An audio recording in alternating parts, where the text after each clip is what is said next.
السلام علیکم ورحمۃ اللہ وبرکاتہ دوستو جو لوگ یہ سمجھتے ہیں کہ رزق کا معاملہ انسان کی اپنی ذات کے ساتھ مخصوص ہے اور انسان خود چاہے جہاں سے چاہے جتنا چاہے وہ رزق حاصل کر سکتا ہے اور اس رزق کو اپنی مرضی سے استعمال کر سکتا ہے، تو دوستو انسان کی عقل کے مطابق اور انسان اپنی سوچ کے مطابق تو ایسا سوچ سکتا ہے اور دیکھتا بھی ہے کہ وہ اپنی مرضی سے کما رہا ہے اور اپنی مرضی سے خرچ کر رہا ہے، لیکن دوستو حقیقت میں پس منظر میں اور پس پردہ ایسا کچھ نہیں ہے، بلکہ اللہ تعالیٰ کا یہ ایک خاص نظام ہے، اللہ تعالیٰ کا ایک خاص سسٹم ہے جس کے تحت اللہ تعالیٰ یہ سارا کا سارا رزق کا معاملہ چلاتے ہیں۔ اور دوستو رزق کا معاملہ ایسا ہے کہ جو اللہ تعالیٰ نے اپنے ہاتھ میں رکھا ہے، اور اللہ تعالیٰ جسے چاہے رزق دیتا ہے اور جسے چاہے اس پر رزق کے دروازے بند کر دیتا ہے۔ ہم نے اپنی زندگی میں بہت سارے ایسے افراد دیکھے ہوتے ہیں کہ جو دکھنے میں آپ کو ایسا نظر آتا ہے کہ وہ بہت زیادہ پڑھے لکھے ہیں، لیکن ان کے پاس رزق کی کمی ہوتی ہے، اور بہت سارے ایسے لوگ ہوں گے جنہیں آپ سمجھتے ہوں گے کہ یہ بالکل بھی پڑھے لکھے نہیں ہیں، یہ جاہل ہیں، آپ ان کو جاہل کہتے ہوں گے، یا ان کا بزنس کے ساتھ تجارت کے ساتھ کوئی لین دین نہیں ہوگا، لیکن اس کے باوجود بھی وہ اتنے زیادہ امیر ہوئے، گویا کہ تعلیم کے ساتھ بھی اس کا کوئی خاص تعلق نہیں ہے۔ رزق کا معاملہ اللہ تعالیٰ نے اپنے ہاتھ میں رکھا ہے۔ دوستو یہاں پر ایک دوسری بات بھی سمجھتے جائیے کہ جب اللہ تعالیٰ کسی انسان کو رزق دیتا ہے تو اگر انسان اس رزق کی قدر نہیں کرتا، اس کی ناقدری کرتا ہے، اس کو ضائع کر دیتا ہے اور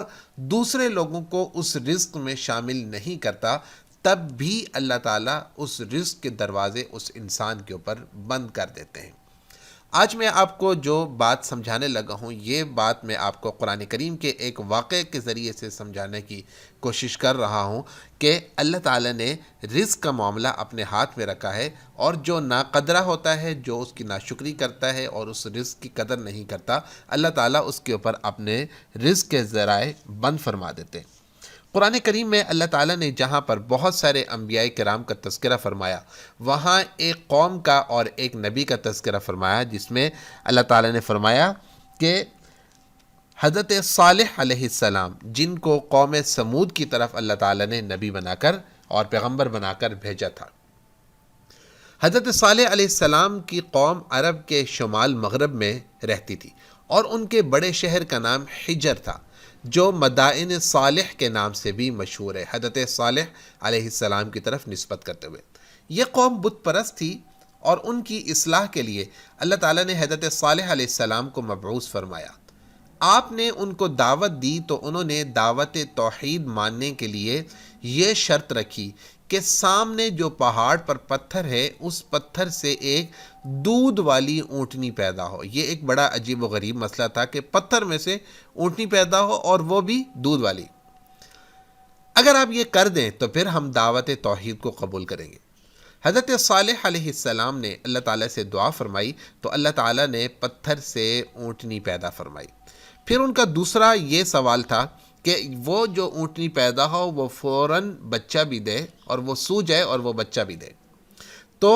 اللہ تعالیٰ نے یہ بھی دعا قبول فرمائی اور وہ فوراً سو گئی۔ اب چاہیے تو یہ تھا کہ وہ لوگ عقیدہ توحید پر ایمان لاتے اور حضرت صالح علیہ السلام کو اللہ کا پیغمبر مانتے، لیکن انہوں نے انکار کر دیا اور اس اونٹنی کو مارنے کے در پہ ہو گئے۔ حضرت صالح علیہ السلام نے انہیں سمجھایا اور فرمایا کہ اس اونٹنی کو نہ مارنا، ورنہ تم پر خدا کا عذاب آئے گا۔ اب وہ اس اونٹنی کو مارنا کیوں چاہتے تھے، یہ بھی آگے وجہ بیان فرمائی۔ اونٹنی میں اللہ تعالیٰ نے بڑی برکات رکھی تھی کہ یہ اتنا زیادہ دودھ دیتی تھی کہ پوری آبادی کو کفایت کر جاتا تھا، مگر یہ چارہ بھی زیادہ کھاتی تھی اور پانی بھی زیادہ پیتی تھی۔ اسی وجہ سے وہ لوگ کچھ مشکلات میں مبتلا ہو گئے، کیونکہ کنواں ایک ہی تھا۔ تو حضرت صالح علیہ السلام نے پانی تقسیم کیا اور فرمایا کہ دیکھو، ایک دن یہ اونٹنی پانی پیے گی اور ایک دن تمہارے مویشی پئیں گے۔ مگر ان لوگوں نے یہ تقسیم نہ مانی اور اس اونٹنی کو ذبح کر دیا، تو ان لوگوں پر اللہ تعالیٰ کا عذاب نازل ہوا۔ حضرت جبریل امین علیہ السلام نے آ کر ایک آواز دی تو ان لوگوں کے جگر پھٹ گئے اور وہ سارے کے سارے ہلاک ہو گئے۔ یہ قرآن کریم کا ایک واقعہ ہے جو مختلف مقامات پر اللہ نے مختلف انداز سے بیان فرمایا۔ اگر ہم اس واقعے کے اوپر غور کریں تو ان لوگوں کی ہلاکت کا باعث 3 چیزیں تھیں۔ ایک عقیدہ توحید کا انکار، دوسرا اس پیغمبر کا انکار، اور تیسرا اللہ تعالیٰ کی نعمت کی بے قدری اور اس کو ضائع کرنا، جو ایک معجزہ کی شکل میں ظاہر ہوئی تھی۔